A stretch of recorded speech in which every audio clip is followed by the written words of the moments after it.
All right, so we're going to move on to our next speaker now, which is Phil Barrett. He's coming from Deloitte Digital. So I'm sure a lot of us, if not all of us, have heard about Agile. We had the gauntlet thrown down this morning by Dr. Schaefer about his opinions, or his lack of opinion, about Agile. So now Phil's going to take up the gauntlet, and he's going to give us a talk about UX and Agile. Cool. Thanks for your patience. Have you noticed there's a shoe thing going on? Everybody's mentioned their shoes so far. Actually, Eric didn't mention his shoes, he just had the shoes, yeah? So my shoes, they're actually Timberland. They're earth-friendly, they're really nice, got them on special. Keep an eye on Timberland, eh? And they're kind of smart but casual. Just pointing that out. So the other thing is, it's the slot before lunch. You've just had a grueling session with shed loads of PowerPoint and you really can't cope. So we dealt with this situation. If you reach into your goodie bag, you will find the fudge. Please reach into the goodie bag now, break open the fudge, eat the fudge. Otherwise, I'm screwed. Okay, I'll give you a minute to do this. Okay, so I'm here to talk about UX, Agile, and product management. Which is interesting given what just happened on the stage this morning. I heard a collective gasp go through the audience as Eric Schaefer said that Agile was not invented by UX people and was nothing to do with UX people, and that it basically didn't work, and that it was really only good for making doggy bowls. I think I disagree, but I don't completely disagree. I think that Eric brings a lot of very, very interesting stuff to an organization. What Eric was talking about was building an organizational framework that can let an organization be fantastically good at UX, and that's really good. But that framework is kind of grinding and hard work and about attention to detail and meticulous process and all that, and those things are required. And he's been doing it at Standard Bank for about 7 years, yeah? So if you want to truly convert an organization, you could put a process like that in place. But the question is that the only way? And is that the way that we want to do it? And are those the kind of organizations that we want to work in? And those are big questions, and I'm not going to answer those. So it's about a view partly to do with scale, isn't it? I think Eric is looking at entire organizations and saying, okay, if we wanted to do this right from the ground up, what would we do? We would put in this great big system, and we would organize, and we would structure, and we would build process from the ground up. And you can see his point. Doesn't always work that way in reality, yeah? Okay, so anyway, a bit of background. I'm Phil Barrett, I'm from Deloitte Digital. I was from a company called Flow, which I founded a very long time ago in London, and then also in South Africa. And we were acquired by Deloitte Digital, and the reason why we wanted to be acquired by Deloitte Digital is we wanted a bit of muscle, yeah? UX designers are fantastic, but UX designers, when they are teamed up with awesome business strategists and fantastic technical people and customer experts and so on, can do so very much more. And so that's what happened. We got some muscle, we got worldwide muscle, and we're feeling rather chuffed about it. And this is all part of my never-ending quest. I have to keep looking at the slides because I can't remember what I was going to say, to deliver software that is actually good, yeah? And that's why we're all here right now. We're all interested in delivering software that is actually good, and probably at least half the audience, if not the whole audience, has delivered software that was not actually good, possibly several times, and have started to think, how might we do this so that the software is actually good, yeah? So what does good really mean? Good means it's good for your customers, their hearts and their heads. Good means it's good for your business's profitability. And good means that it stays the course and it gets better. It's not, it was good for 6 months and now it's stopped being good again. It's good, you know, we need to go forward. We need to remain good. We don't want to drop out of the race. And this never-ending quest for how to make software that's good has led me on an interesting journey, which I'm going to try and share with you. I'm also going to finish off with absolute hard practical tips about what you should do if you are a UX designer working in Agile. So you're going to have to pay attention right to the bitter end, but you've got the fudge.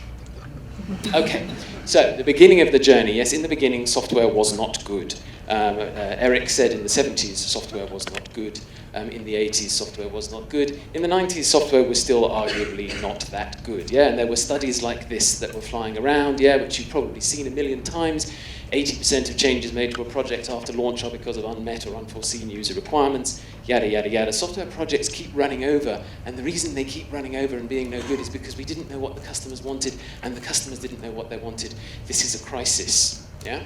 So that was the kind of state of mind in waterfall world in the 90s, and it makes a lot of sense in many respects. But we need to take a short diversion number one, into what are software products and what do software products mean today, not in the 90s or the 70s, but today. And what software means today is it's a super fantastic shorthand for innovation, yeah? And what's innovation? Innovation is anything on the scale from finding a better way to do the thing we already do as an organization, or as people in the world already do, all the way up to finding worthwhile new things to do. And innovation is pretty key to organizations like those ones who were saying that 50% of their users didn't like their software and projects were overrunning and all that. Innovation's pretty key, and a desire to fix that is pretty important to make it so that we can innovate successfully. A lot of organizations are finding they can't innovate successfully. This is lifetimes of S&P 500 companies, and you can see in 1960 they lasted 60 years. In 2010 they were lasting about 15 years, and they're predicted to last a little bit less. Yeah? So organizations are getting knackered because they can't innovate, if you like, but it's not going to happen to your organization. You're okay. However, you might want to see if you can make it happen to one of your competitors' organizations. Okay, so that's innovation. We just boxed that off nicely. Now, going back to this whole issue of these projects that were overrunning, what did we do in an attempt to make these software innovation projects more successful? Well, the first response was in the mid-80s, user-centered design. And user-centered design is awesome and fantastic, and the tools and techniques that Eric was talking about this morning are still totally relevant, and we all know it, and we've heard about it from lots of places, and these are good things. And the idea was hang out with customers, that's the research blob, have awesome ideas, that's the concept or ideation blob, design and build and keep referring to your customers while you do it, and then launch and measure and see if it worked. There are ISO standards associated with user-centered design, and it's all super fantastic. And user-centered design and waterfall is definitely better than waterfall without user-centered design. Here's a picture of a project that's a user-centered design and waterfall project. Awesome design happens, then a huge chunk of build happens, and then you launch it and get some feedback from the market. And notice the budget there is designed to let you do exactly that, which is very sensible. It's just nicely put together. Okay, chuckles, yeah? So the first one is the handover, yeah? We've all been on the handover from both sides, probably. Half of you are probably developers, half of you are probably UX designers. The handover is a farce, yeah? The poor developers are like, you want us to do what? And the poor designers are like, well, yeah, we thought you could do that. Yeah. And then the next problem is, okay, so it'll take us 2 years to build this, what you have done, UX designer. It'll take us 2 years to build that. And you're like, awesome, 2 years, we've got the budget, fantastic. And after month 9, you get leapfrogged by a competitor who's just done something far more awesome. And you're like, why are we still building this thing then? Yeah. And then last of all, well, we shipped, it really wasn't that good and nobody wanted it by the time we got there because somebody else had launched something better and we've run out of money now, that's the end of the budget. So I guess on to the next project.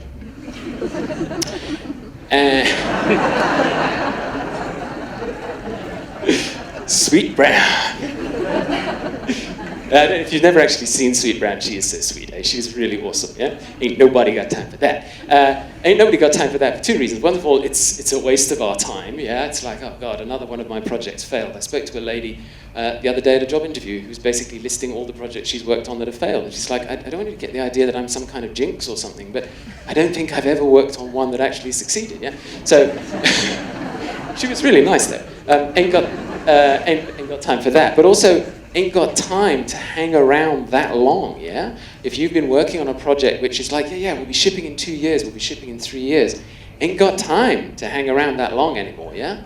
We're in this situation where even though people have thought about software as being a bit like architecture, or as being a bit like the evolution of corporations over time, yeah? It all happens so very, very much faster. We're in a race, in a competitive race where things are evolving and changing, and the finish line keeps moving all the time. It's never in the same place as the contextual factors that Jason and Terence were talking about change, and as society and expectations and software and technology evolve. All of this stuff is permanently moving, and you have to keep moving with it, otherwise that fabulous thing you built on day 1 is going to be kind of stale by day 12. Yeah? And so that ability to master the idea of how do we keep moving and keep moving that fast is your competitive edge. Yeah? You can set up a 7-year structural program if you want that will put UX into an organization, and that's probably important to do at some point, but you've got to keep moving in the meantime. You can't spend 7 years just setting up the structure. Cool, okay, so along comes Agile. Agile is a partial response to this and a whole heap of other things too, and here's a really glib summary of what Agile means. It means design and build stuff as quickly as you can, let people use it for real, and then extend and change it as you learn what works, which is, yeah, something like what Agile is. And I'm sure that if the Agilists were here, perhaps they are here, they will tell me I got that completely wrong, but the spirit of it is there. Basically, here's another way of describing the same thing. You get a rough idea of where you want to go. You don't get a complete, fully detailed 77-page requirement spec, etc. You get a rough idea of, yeah, I want to be on top of that mountain over there. That seems like a viable goal given what we're doing right now. And then you solve the details when you encounter them. Yeah? So rather than trying to solve every single problem that could happen in the software 2 years before anybody's going to code it, you solve those problems as they arise. And it's very human being compatible. Yeah? Trying to think 2 years into the future and think of every alternative case and everything that could happen will hurt your brain. Whereas trying to solve the problem that is in front of you right now, I need to get across that river, how are we going to do it? That works for human beings. Yeah. Cool. That's a blank slide. Ah, there we go. I don't know why it was like that.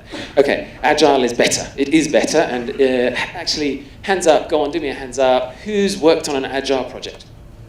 Oh, yeah, baby. Okay, so Agile is better. Who thinks Agile is better?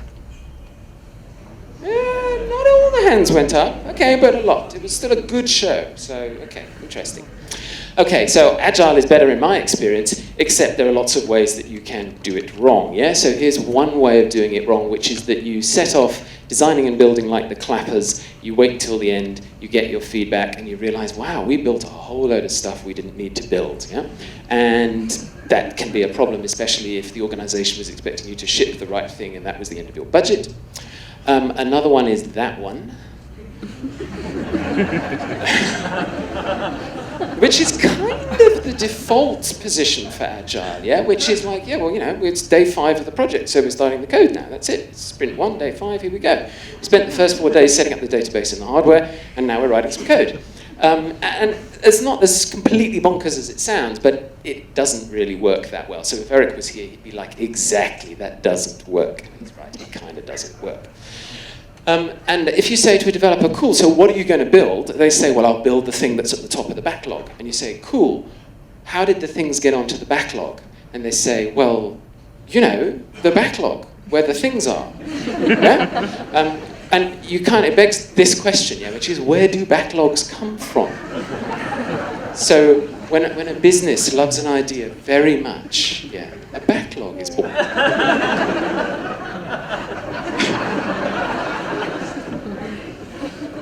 Okay, so where do backlogs come from? Well, they come from the product manager, or the product owner, or the digital proposition manager, as I recently heard it called, yeah? This very, very important person, and I'm not being facetious, I'm being deadly serious, this very important person whose job is to look after the business stakeholders, think about the look and feel of the product, add features, keep the backlog up to date, think about how the product will be marketed, think about how the product will make a profit, all of those things that a product manager should be doing. And the term manager is awarded there for good reason. It's a senior job, it's a responsible job, and lots of organizations haven't worked out that you need one yet. Yeah? You might have a product owner, and that person might be senior and responsible, or they might not. Digital proposition manager is a term that I recently heard from somebody who worked at Aviva, which is an insurance company in the UK. And he said we couldn't use the term product manager because that's taken. It means something else in our organization, and that's the same in banks and insurance companies all over the English-speaking world. But it doesn't matter what you call them, this person who is the person who lives and breathes the success of this software project is absolutely crucial. So they're the guys who put the stuff on the backlog. Cool. Trouble is, as we know, because we're all UX literate people, because we all came to this conference, if you say to that product manager, cool, so think up some stuff to put on the backlog, well, he's going to think up the wrong stuff. We're in the treacherous situation that we were in before user-centered design even came along at this rate. And this is a bit of a problem. And there are lots of reasons why our poor old product manager is going to do that. Here's a couple. This is the one that's it's a nice Jacob Nielsen study where he talks about how long it takes people to do tasks. So you give them a task to do on a website and you measure how long it takes. The top quartile, the green bunch, can do the thing 2.5 times faster than the red bunch. Yeah?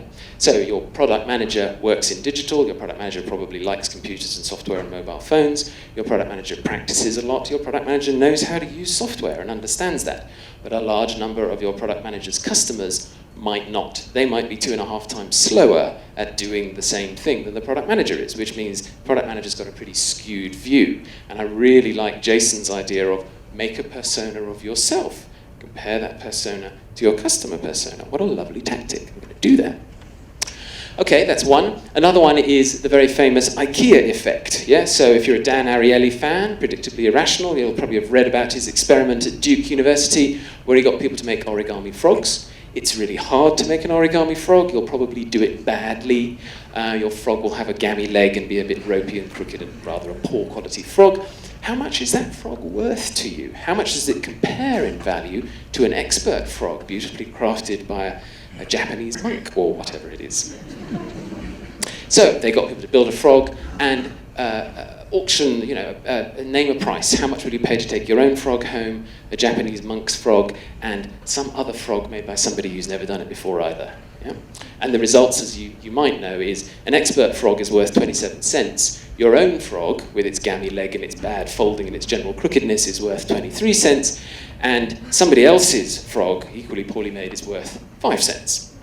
Okay, so think about that. What that means is my frog is probably as bad as his frog, but I think it's as good as the Japanese expert frog. Yeah? And this is absolutely the way the world works. This is how our brains work. We think the stuff we make is better than it really is. And you can use that to your advantage. You can get your users to make things, and then they'll be very happy with your software because they'll feel like they made it. But if you're the product manager or you're the dev team, then you are susceptible to this idea of, well, we made it, and look how awesome it is. So these things are real, they're out there, and worst case scenario, lobsters boiling in Kool-Aid. What the hell does that mean, right? So drinking the Kool-Aid is a reference to the electric Kool-Aid acid test, which is Kool-Aid laced with LSD, really good for consensual hallucinations. And lobsters boiling in it, well, it's that slow thing, yeah? You put the lobster in, it doesn't notice it's being boiled because the water's cold, but slowly the situation gets worse and worse and worse, and the lobster never notices until it's dead. Okay, so what do? We counteract all of this fabulous fantasy with evidence. Evidence is the key, and so what that means is that the product manager needs to do all the things I said before, plus they need measurement so that they can analyze whether this product is actually getting any traction in the market, and they need research so they can understand what customers are doing with the software, what they need, what they want, how they're behaving, all of those good things. And that matches what Carrie said, so I feel quite good. Although what's different to what Carrie said is I've never met anybody in industry who measures anything. They look at Google Analytics and they're like, I don't know what that means. And then they just leave it, yeah? So, I'm not saying Google Analytics is bad, it's just that it can be very much misused. So, those two things added to the product manager's toolkit will make our product manager very, very successful, which is great. And that's what Lean UX does. So you may have read about Lean UX, you may be experts in Lean UX. The idea is that the Lean UX process says we build things, we measure things in the broadest sense of the term measure, and we learn something before we build something else, which is how you counteract lobsters boiling in Kool-Aid. Cool.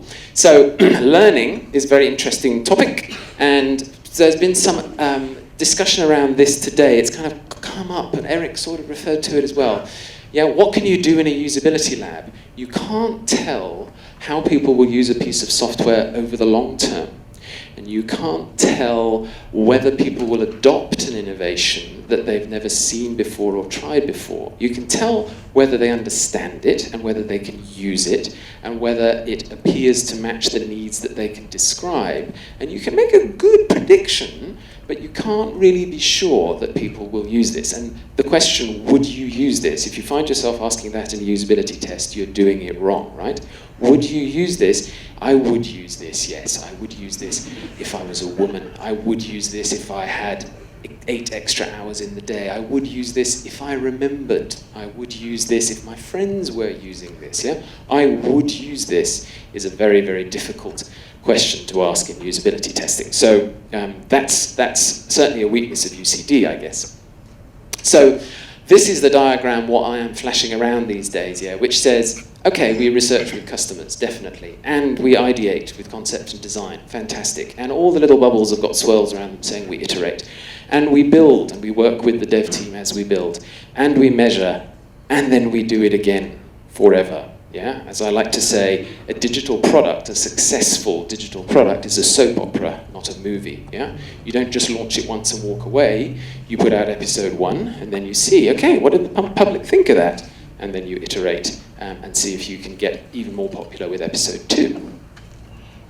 So this stuff works. I have the proof. Yeah, this is a survey done by Ambisoft for Dr. Dobbs in 2013. The 2014 one is a different survey, slightly different, and it's cool, it's really interesting, but it doesn't prove my point quite as well, so we'll go with 2013 data.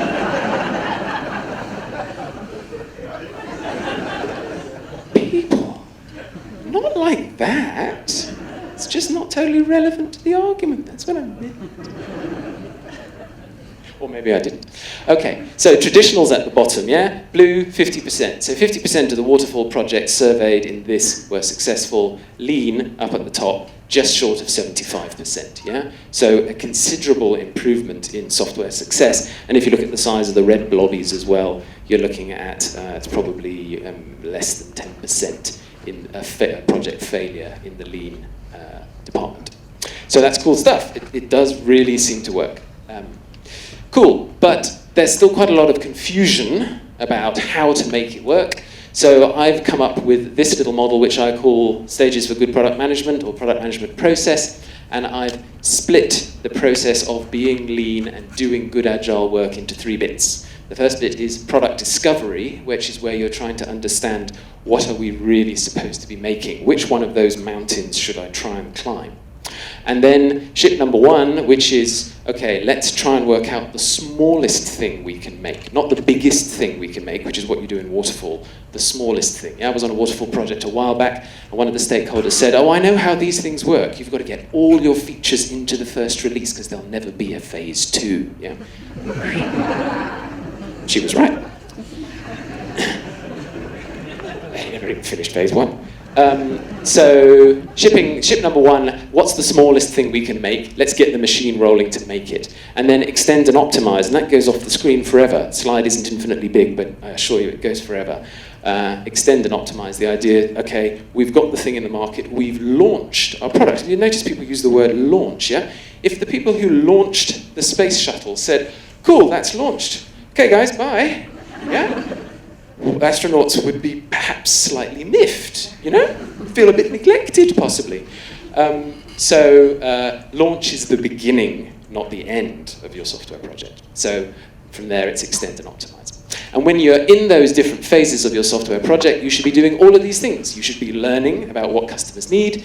You should be designing answers, solutions, and design stretches all the way from, you know, initial concept ideation all the way to the detail of how you make a drop-down menu.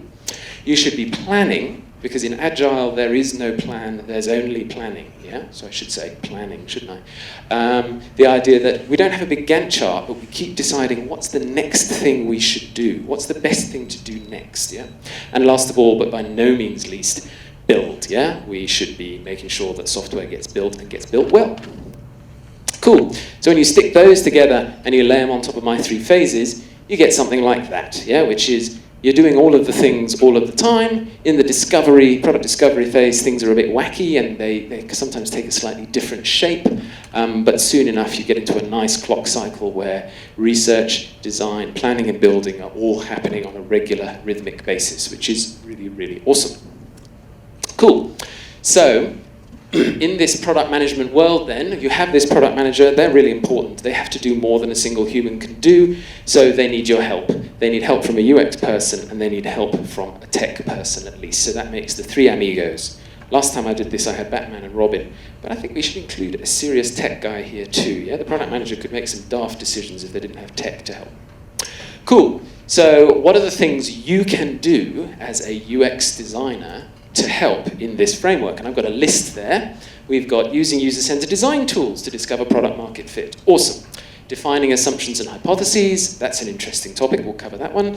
Participating in all the Agile ceremonies. That's easy. Including UX in the definition of done. We'll talk about what that means. Logging and prioritizing UX debt. Ooh, this is getting technical. Integrating user research and using analytics to prove or disprove hypotheses. All sounds very special. Half of you know what this means, and the other half soon will. Cool. All right, so the first thing is, Lean is all about how quickly can we learn whether we've got a good idea for customers. And UX processes, things like usability testing and rapid iterative prototyping are leaner than lean. Yeah, you are leaner than any developer could ever hope to be, so you win, right? You can get a prototype done and test it and get customer feedback in the early phases of the project far quicker than a developer can write the code. Later, it's better to get the developers to make the product. But earlier, you've got a head start. So at the beginning of the project, you need to be doing prototyping and usability testing to make sure that you're conceptually building the right kind of thing. And that's awesome. We know how to do that. We've also got immersion and observation, the idea of hanging out with users. Also, ooh, we went funny. Also super lean. There we go. Because there you don't even have to make anything to learn about your customers. You just go and hang out with them. That's so flippin' lean, yeah? My God, you people are lean. Well done. And then we've got hypotheses and assumptions. So assumptions are a very interesting idea. You have stakeholders, no doubt, who say to you, I need you to deliver these 500 features by next Thursday, right? And you say, oh my God, half of these features are complete drivel. We don't need those and we can't do it anyway.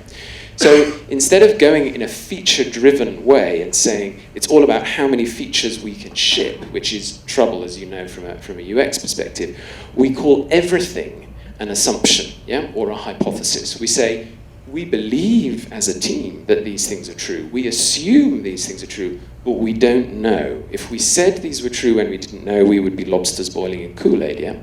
So what we've got here is some different canvases. The original canvas was the business model canvas. There's also the lean canvas. You can see there. There's product discovery canvas that we use at Deloitte Digital. And the idea is that you can do a really awesome workshop where you stick the canvas up big and you say, cool, guys, these are the questions we want to discuss.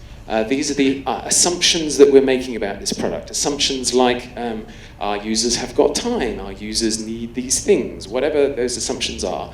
And we need to fill in this chart. And what happens is the group's like, oh, awesome, okay, let's get cracking. And they can see the agenda and they can see the chart getting filled in. And by the end of it, you've got a whole group of people who've all thought through the problem and realized what's real, what's not real, what might be real, and so on. It's a really, really nice technique. So I strongly advise you to go and have a look for canvases. Lean canvas is possibly a good one to go with. It's a bit weird, but it's pretty good. And make a giant one and use it in a workshop at the beginning of a new piece of software. Cool. And then prioritizing feature ideas with impact maps. So this is another interesting tool, impact maps. Show of hands, anybody done impact maps? Nobody. Okay, well, here's value. Okay, so impact maps are a cunning little thing, right? The idea is that you want to hook up the crazy feature ideas with the business value via a few steps. You can see a sort of a trace between what was it we said we wanted to achieve and what are we actually doing? Are we doing the right thing here? So an impact map is basically just a tree diagram with 4 layers. The first one is what are we trying to achieve, the goal. The second one is who can help us achieve that, in our case often the users.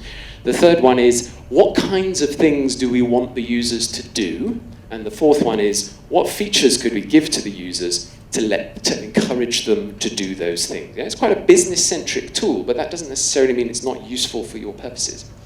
So here's an example to make that a bit more concrete.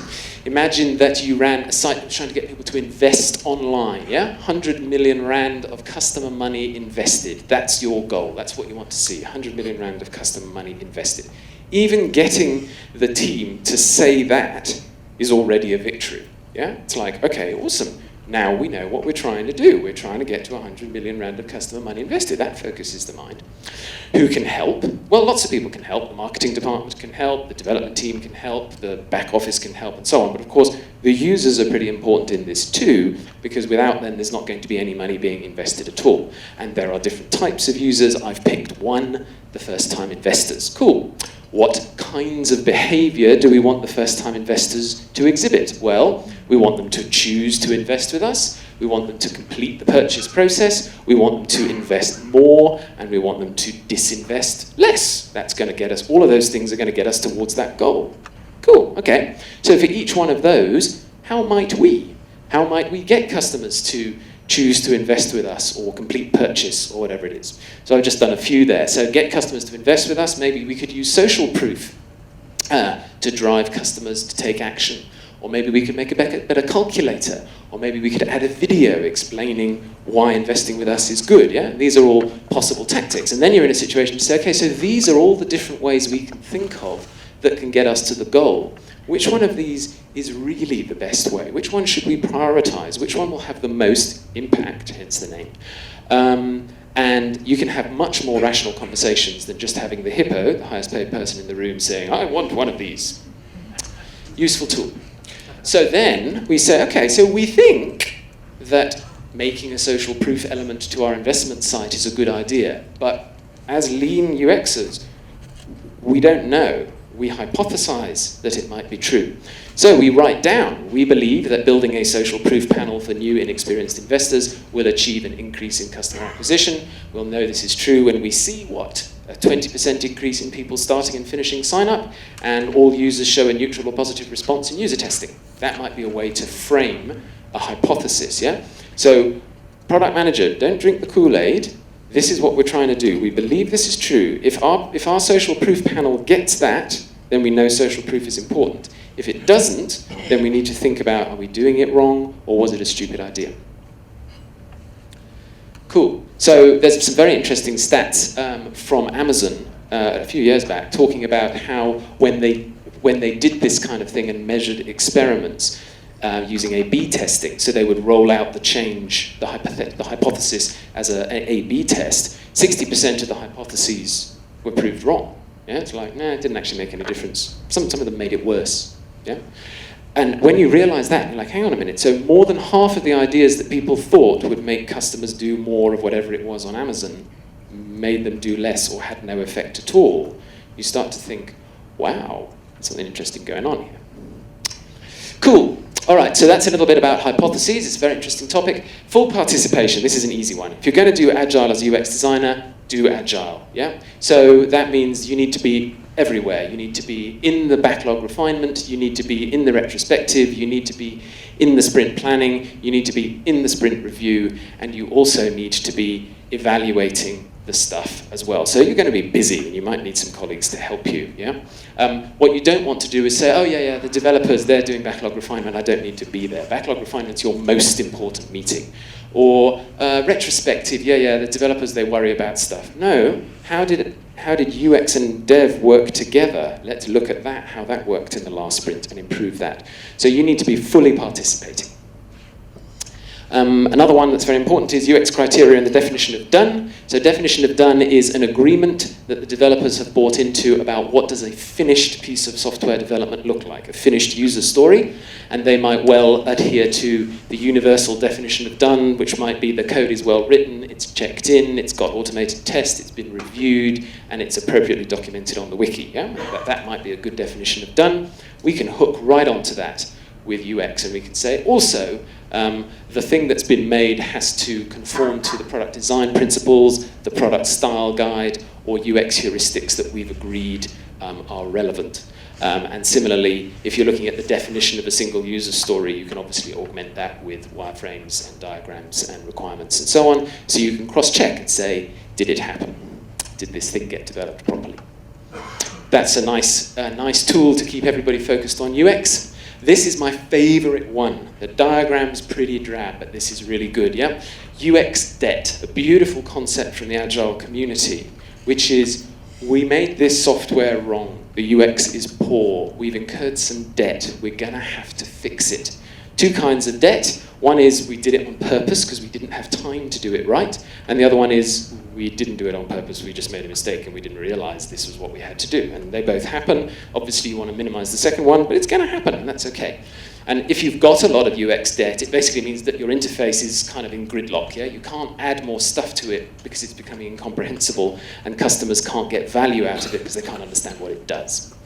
So if there's things in the interface that are bugging you, it's like, this is so unusable and the developers refuse to fix it, what do? You say, it's UX debt. And the developers go, oh, you have debt too? Oh, we didn't know, we thought it was just technical debt. And you're like, no, we have UX debt too, and there's lots of it. And where do you put it? You put it in the backlog. Yeah? There is a wonderful, wonderful place to put debt in Agile, and it's in the backlog. You say, this thing is wrong with the software, fixing it is a story, I'm putting it in the backlog, it needs to be done. And then the product manager and the developers and everybody can look at that and say, oh yeah, fixing that thing is actually more important than implementing this thing. Let's fix that next. And you can mix in stories, new features, and debt, old features, and it really works, and it's really awesome. So in fact, you've forgotten my entire talk because the fudge has worn off.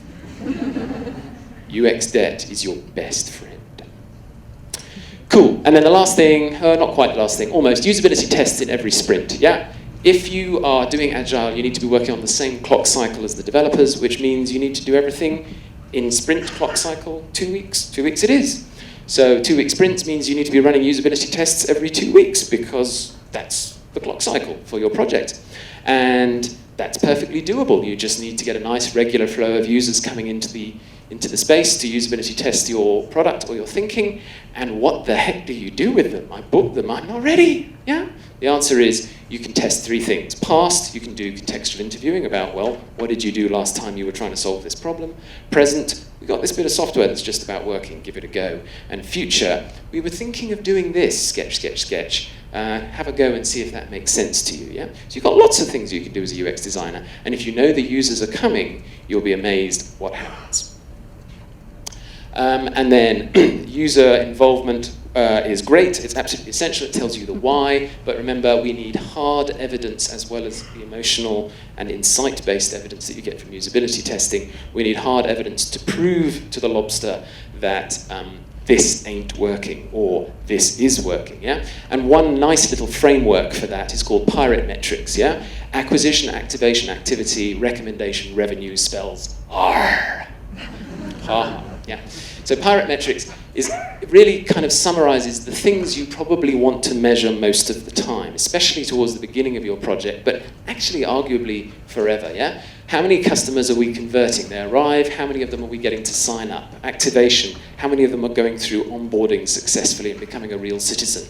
Activity, how many of them are coming back, doing the things we want them to do again and again? Recommendation, that's the viral coefficient. How many people are telling their friends about this product? And revenue, that's one that you do probably at the beginning of the project. Is anybody prepared to pay for this? And if so, when and how much? So that's quite a nice little shorthand that you can remember. So then you don't have to wade around in Google Analytics and go, 42% of mails from Haoteng had sessions longer than 8 pages.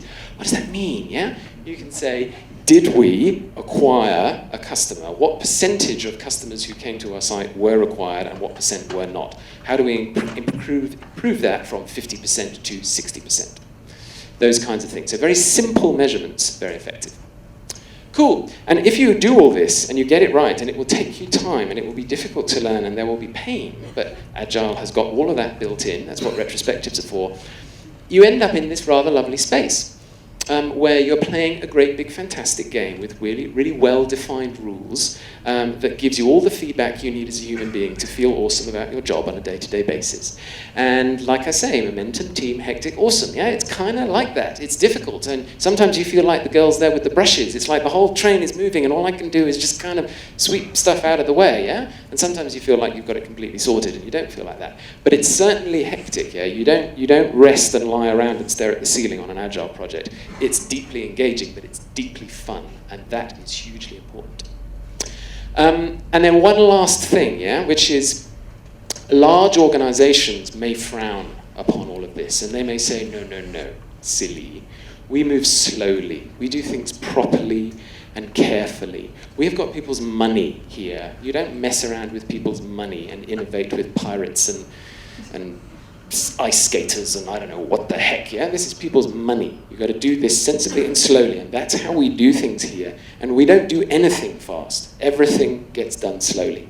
And I think there's an interesting answer to that, which is, I agree. I don't want my bank to mess about with ice skaters and pirates when it comes to my money. But I do want my bank to innovate in terms of the kinds of ways it can present my money, the ways it can inform me about my money and engage me with my money. I want that. I picked banks because they are, they often say this. So up at the top of this model, you've got the systems of innovation. Those are the bits of software that you've got that you can change easily and quickly. And at the bottom, you've got the systems of record, the database, the mainframe in the basement, etc. And you can say to the organization, look, we're the guys who innovate at the front because that's our job, that's what we're supposed to do, and if we don't innovate, it's going to be Titanic time for us, yeah? But that doesn't mean that we need the systems of record at the back to go as fast as we do. We just need a way to go fast. Can you give us the APIs we need so that we can go fast? And there's a whole interesting conversation to have there. Maybe you'd like to come and have it with me later. Cool. So there you go. I thought that was quite a nice quote. Yeah? It's good to be first, better to be good, best to be both. Yeah. Cool. Thanks, everybody.